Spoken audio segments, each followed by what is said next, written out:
போர்க்களத்தில் பகைவர்களுக்கு எதிரெதிரே நின்று போரிடும் போது அச்சம் கூடாது. அப்படி பயப்படுகிறவன் கோழை. அவ்விதம் பயப்படுகிற பிள்ளை என் வம்சத்தில் பிறந்தால் அவனை நானே இந்த கிழடாய்ப் போன வலுவிழந்த கையினால் வெட்டி போட்டு விடுவேன். ஆனால் மறைவில் நடக்கிற சதிகளுக்கும் சூழ்ச்சிகளுக்கும் கண்ணுக்கு தெரியாத அபாயங்களுக்கும் பயப்பட்டேயாக வேண்டும். பயப்பட்டு அந்தந்த நிலைமைக்கு தகுந்த முன் ஜாக்கிரதையும் செய்து கொள்ள வேண்டும். அரச குலத்தில் பிறந்து சிம்மாசனத்துக்கு உரியவர்கள் இது விஷயத்தில் அஜாக்கிரதையாக இருக்கக்கூடாது. இருந்தால் நாட்டுக்கே நாசம் விளையும். ஆதித்த கரிகாலன் தன்னோட பழைய கதைய மனசுக்குள்ள இருந்த அந்த ரணத்தை நண்பன் பார்த்திபேந்திரன் கிட்ட சொல்லி முடிச்சதும் ரெண்டு பேரும் வெவ்வேறு மனநிலைக்கு போயிடுறாங்க. அந்த நேரத்துல ஐந்திரதம் பக்கத்துல நடந்த அரவான் கூத்த பார்த்துட்டு மலையமான் மாளிகைக்கு திரும்புறார்.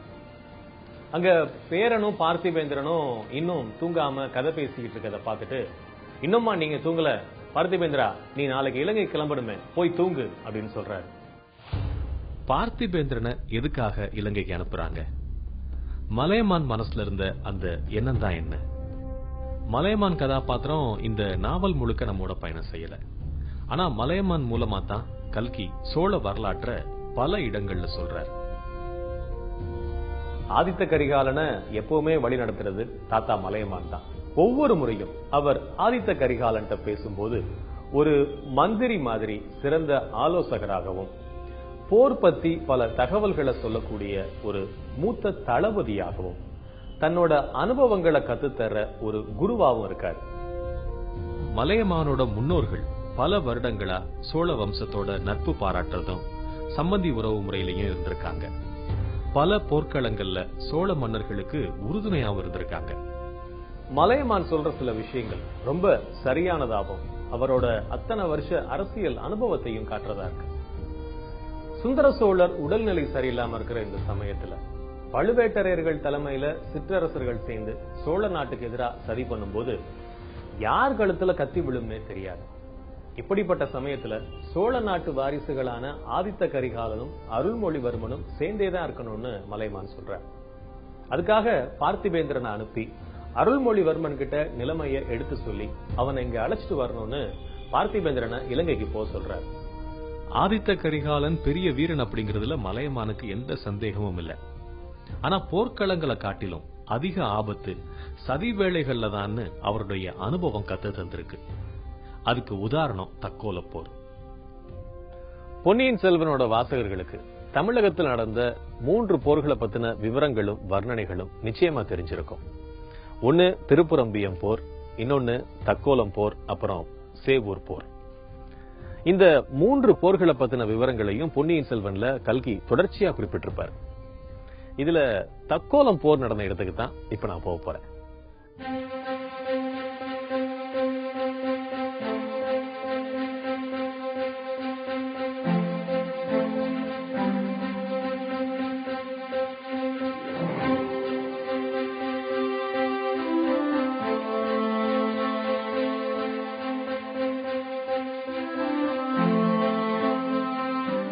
தக்கோலத்துக்குள்ள நுழைஞ்ச உடனேயே ஒரே மக்கள் கூட்டம் அலமோதிச்சு.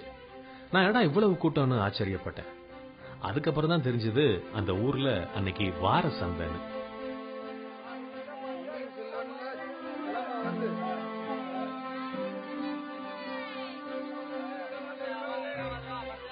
மக்கள் கூட்டம் கூட்டமா மளிகை பொருட்கள், காய்கறிகள், பழங்கள்னு வாங்கிட்டு இருந்தாங்க.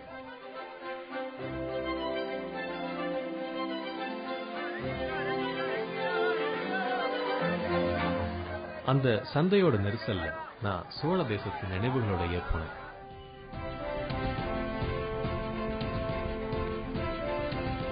அந்த காலத்திலையும் இதே மாதிரி தான் மக்கள் பல ஊர்கள்ல இருந்து இந்த சந்தைக்கு வந்து பொருட்களை வாங்கிட்டு போயிருப்பாங்க. அந்த முறை இன்னும் புழக்கத்தில் இருக்கிறத பார்க்கும்போது எனக்கு ஆச்சரியமா தான் இருக்கு. இந்த சந்தையில ஒரு சுவாரஸ்யமான விஷயத்தை நான் பார்த்தேன். வாழைப்பழம் விற்கிற ஒருத்தர் சீப்பு சீப்பா அந்த பழத்தை ஏலத்துல விடுறாரு. நல்ல விலைய யாரு கேட்கிறாங்களோ அவங்களுக்கு அந்த பழத்தை அப்படியே வீசுறாரு.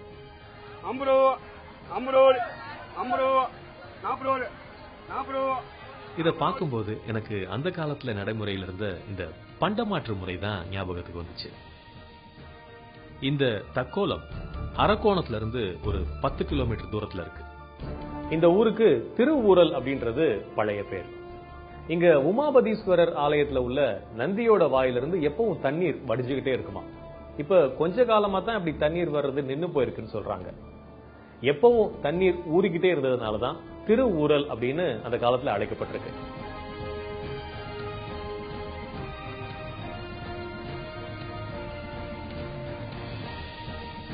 சோழர்கள் வரலாற்றுல நிறைய போர்களை நாம பார்க்க முடியும். இதுல சோழ சாம்ராஜ்யத்தோட எல்லை பகுதியில நடந்த ஒரு போர் அப்படின்னு சொன்னா தக்கோல போரை சொல்லலாம். இது ராஜாதித்தனுக்கும் ராஷ்டிரகூடர்களுக்கும் இடையே நடந்த ஒரு போர். இந்த தக்கோலத்துல தான் இப்ப நான் இருக்கேன். இந்த கோயில்ல போர் பத்தின கல்வெட்டுகள் எதுவும் இருக்குதான்னு தேடினேன். கோயில் சுவர்கள்ல நிறைய கல்வெட்டுகள் இருந்துச்சு.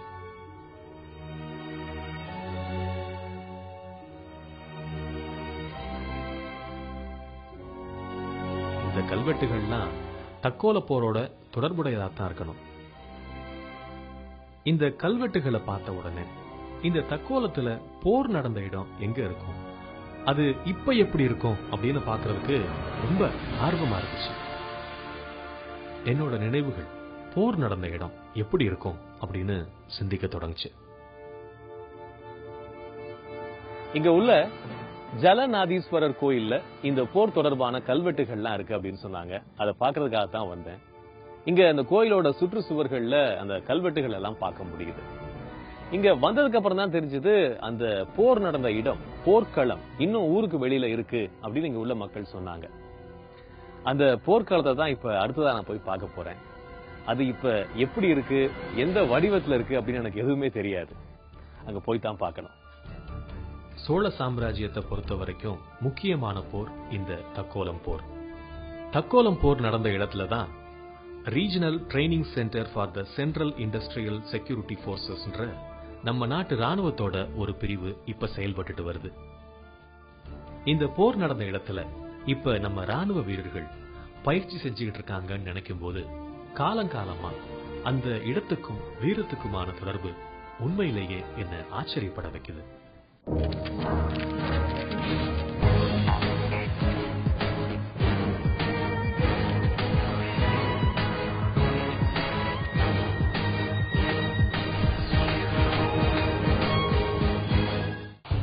ஆதித்தனுக்கு அடுத்து முதலாம் பராந்தகன் அரியணைக்கு வர்றார். பராந்தகன் 48 ஆண்டு காலம் ஆட்சி செய்யறார். இவரோட காலத்துல சோழ தேசம் தெற்குல கன்னியாகுமரி வரைக்கும் இருந்துச்சு.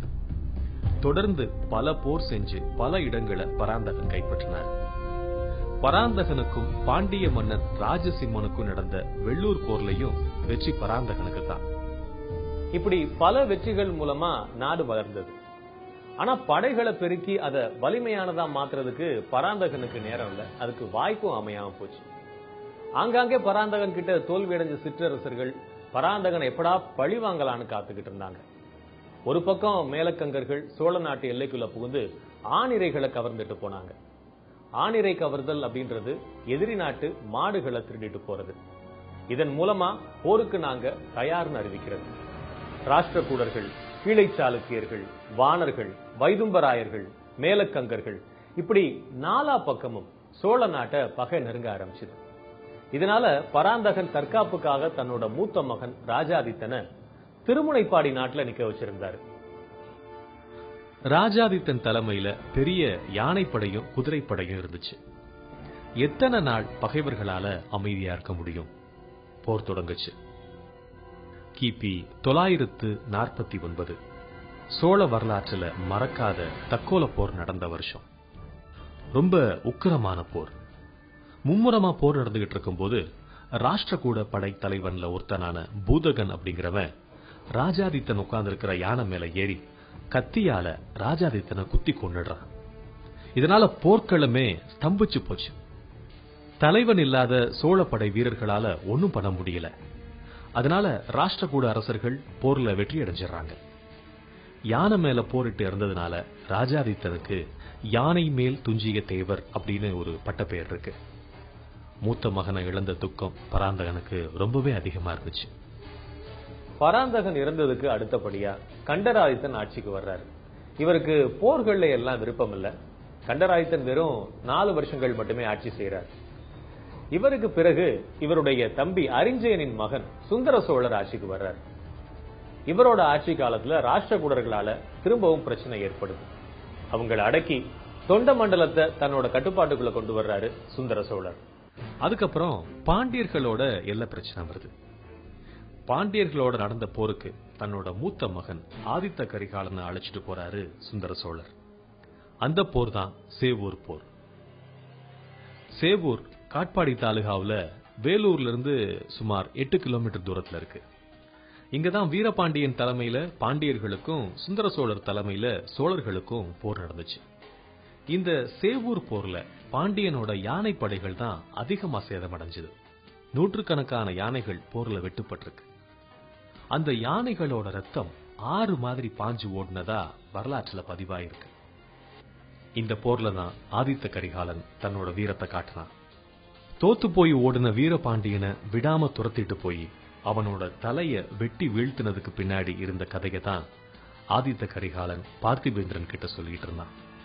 ஆதித்த கரிகாலனை பற்றின தகவல்கள் வரலாறுல அதிகமா சொல்லப்படலனாலும் பாண்டியர்களுக்கு எதிராக நடந்த போர்ல அவன் ரொம்ப உக்கிரமா செயல்பட்டானோ அவனோட வீரத்தை எல்லாருமே பாராட்டினாங்கன்னு செய்திகள் நமக்கு சொல்லுது.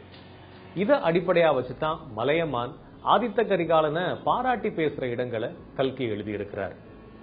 பொன்னியின் செல்வனை படிச்சதுக்கு அப்புறம் நம்ம எல்லாருக்குமே சோழர் வரலாறு மேல ஒரு ஆர்வம் வர்றத தடுக்க முடியாது.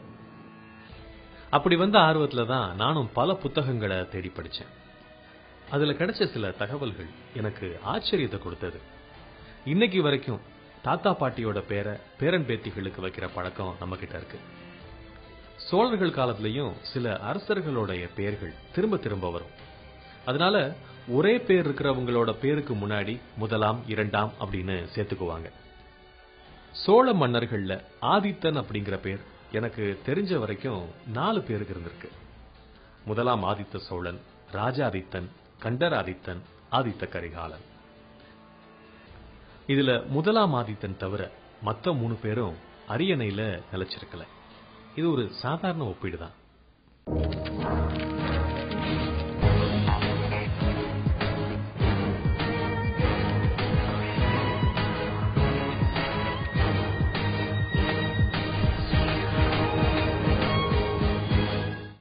ஆதித்த கரிகாலனுக்கும் அரியணையில உட்கார்ந்து சாம்ராஜ்யத்தை ஆளணும் அப்படின்ற விருப்பமே இல்லைன்னு கல்கி எழுதுறாரு. தன்னோட தம்பி அருள்மொழிவர்மன் வந்ததும் அவனை தஞ்சாவூர் அரண்மனையில பட்டம் கட்டி உட்கார வச்சுட்டு மலையமான ஆலோசகரா நியமிச்சுட்டு கப்பல் ஏறி இலங்கைக்கு போகணும். அங்கிருந்து கீழே கடல்களுக்கு பயணம் செஞ்சு சாவகம், புஷ்பகம், கடாரம் தேசங்களுக்கு போய் சோழ சாம்ராஜ்யத்தை நிறுவனம். அங்கிருந்து மேற்குல திரும்பி அரபு, பாரசீகம், மிசிரம் இந்த மாதிரி நாடுகளுக்கெல்லாம் போகணுன்றதுதான் அவனோட பெரிய விருப்பமா இருந்திருக்கு. சோழர்களுடைய வரலாறு மட்டும் இல்லாம தமிழகத்துடைய போர் வரலாறுகள்ல திருப்புரம்பியத்துக்கு தனி இடம் உண்டு. கிபி 885ஆம் ஆண்டு திருப்புரம்பியம் போர் நடந்துச்சு.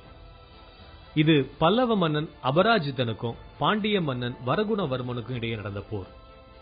இந்த போர்ல முதலாம் ஆதித்தன் பல்லவர்களுக்கு துணையா இருந்தார். போர்ல பாண்டிய படைகள் தோத்து போச்சு.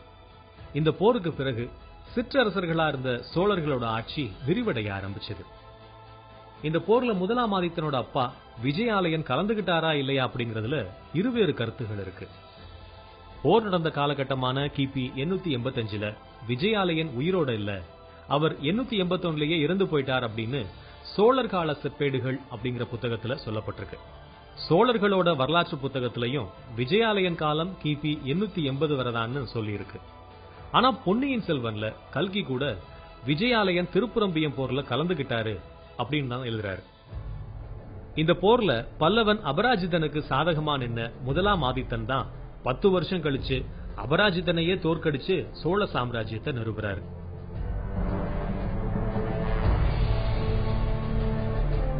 இந்த ஊர்ல இருக்கிற சாட்சிநாதர் திருக்கோயில் தான் சோழர் வரலாற்றை இன்னைக்கு சொல்லிக்கிட்டு இருக்கிறதுக்கு சாட்சியா இருக்கு. உள்ள போய் பார்த்தப்பதான் இதோட பழமை புரிஞ்சுது.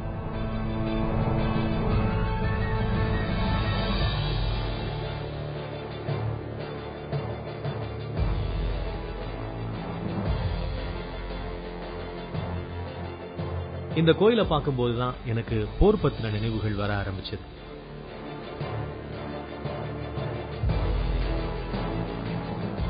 பிற்கால சோழர்கள் சோழ சாம்ராஜ்யத்தை நிறுவியதன் ஆரம்பம் அப்படின்னு பார்த்தா அது திருப்புரம்பியம் போர் தான். இந்த திருப்புரம்பியத்துக்கு இங்க நான் வந்த சமயத்துல இங்க இந்த ஊருடைய பழைய பெயர் திருப்புரம்பயம் அப்படின்னு தான் இருந்துச்சாம். அது மருவிதான் பின்னாடி திருப்புரம்பியம் அப்படின்னு மாறிச்சுன்னு சொல்றாங்க. இந்த திருப்புரம்பயத்துக்கு என்ன அர்த்தம் அப்படின்னு பார்க்கும்போது, புறம் அப்படின்ற சொல் 2 புறங்களை குறிக்குது, பயம் அப்படின்ற சொல் சேற்ற குறிக்குது. இந்த ஊரோட ஒரு பக்கத்துல கொள்ளிடம் ஆறு ஓடுது, இன்னொரு புறத்துல மண்ணி ஆறு ஓடுது. இது ஒரு தாழ்வான நிலப்பகுதி அப்படின்றதுனால ஆத்துல வெள்ளம் வரும்போது தண்ணி ஊருக்குள்ள வந்துருமா. அப்ப தண்ணி உள்ள வந்துச்சுன்னா சேரும் சகதியா மாறிடுமா. அதனாலதான் 2 புறமும் சேறு நிறைந்த பகுதி அப்படின்றதுனால புறம்பயம் அப்படின்றது பின்னாடி திருப்பரம்புயம்னு மாறி இன்னைக்கு திருப்புரம்பியம் அப்படின்னு இந்த பேர் இருக்கு. இங்க இந்த திருப்புரம்பியத்துலதான் சோழர்கள் பாண்டியர்களை எதிர்த்து பல்லவர்களுக்கு ஆதரவா போரிடுறாங்க. அந்த போர்ல பாண்டியர்களை வெற்றி பெற்றதன் நினைவா விஜயாலய சோழருடைய மகன் முதலாம் ஆதித்தன் இந்த கோயிலை இங்க கட்டினதா சொல்றாங்க. அந்த போர் நடந்த இடம் எங்க இருக்கும், அது இப்ப எப்படி இருக்கும் அப்படின்னு பாக்குற ஆர்வம் எனக்கு வந்துச்சு. அத நான் ஊர் மக்கள்கிட்ட விசாரிச்சேன். போர் நடந்த இடம் இப்ப விவசாய நிலமா இருக்கு அப்படின்னு அங்க உள்ள மக்கள் சொன்னாங்க. அந்த இடம் இப்ப குதிரைப்பட்டி தோப்பு அப்படின்னு அழைக்கப்படுது.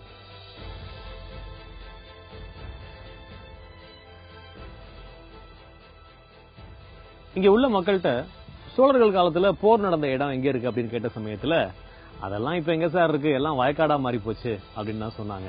சரி, அந்த இடமாவது எங்க இருக்குன்னு சொல்லுங்க, நாங்க போய் பாக்குறோம் அப்படின்னு சொல்லி கேட்ட சமயத்துல அவங்க சொன்னாங்க, குதிரைப்பட்டின்னு கேளுங்க, கொள்ளிடங்கரைக்கு பக்கத்துல இருக்கும், அங்கதான் அந்த போர் நடந்த இடம்லாம், அது இப்ப வயல்வெளியா இருக்கு அப்படின்னு சொன்னாங்க.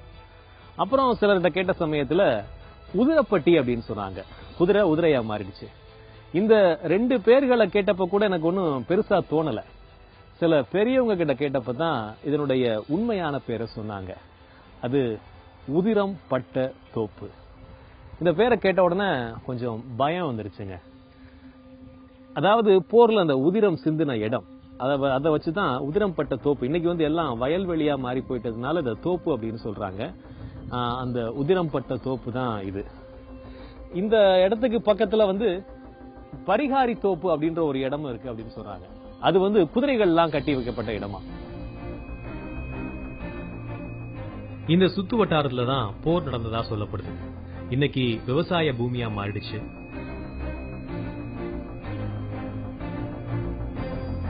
இந்த மண்ணை கையில் எடுத்தப்ப என்னோட மனசுல ஒரு வியப்பு ஏற்பட்டுச்சு. இங்க நடந்த போர்ல பல வீரர்களுடைய உதிரம் இந்த மண்ல பட்டு இந்த மண்ணோட நிறமே மாறி போயிருந்திருக்கு. இப்ப கால ஓட்டத்துல இந்த இடம் இப்படி மாறி இருக்கு. அந்த போர் நினைவுகளோடயே நான் அங்கிருந்து புறப்பட்டேன். அருள்மொழிவர்மனை பார்க்க போற பார்த்திபேந்திரன் பொன்னியின் செல்வனை தன்னோட அழைச்சிட்டு வந்தானா. அவனோட விருப்பம் நிறைவேறிச்சா? அதுக்குள்ள அவன சூழ்ச்சிகள் எப்படி வளைச்சது? தொடர்ந்து பயணிப்போம் யாத்ரீகன்.